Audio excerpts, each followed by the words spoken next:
糖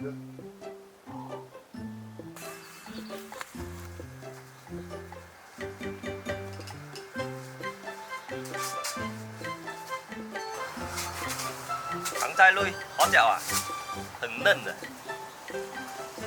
哥2个回家做菜。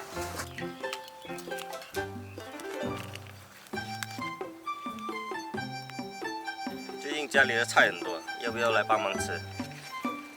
打火锅。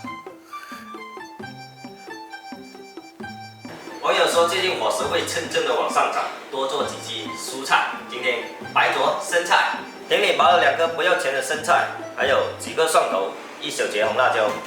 3个热生菜是田里拔的，所以不要钱。大家去菜市场千万不要拿了菜就走哈。掰掉几头，这菜非常的嫩。我能把回顾来包啊。好。我要做白灼生菜。洗干净的生菜，现在把它切一下，头部切掉，非常的嫩。切好，把它放篮子里备用。再把配料切一下，蒜头拍扁，用30年的手术把它剁碎。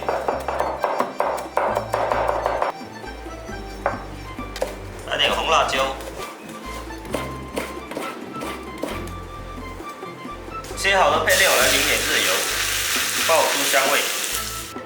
加入1勺鱼露，1勺蒸鱼水油，小半勺香油，搅拌均匀。起锅烧水，水煮开，来加2大勺盐，盐加多一点可以给菜增加底味。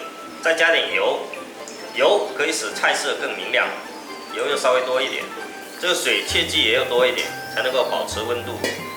再来把菜放下去烫熟，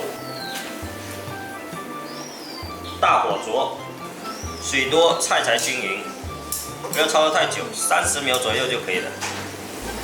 把它夹起来装盘，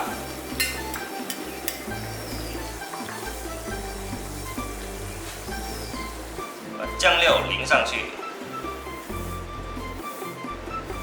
像不像蚝油生菜？白灼生菜，清淡美味，做法简单，好吃不贵，一学就会。这一盘不够我1个人吃，吃完再做2盘，回血爽嘴。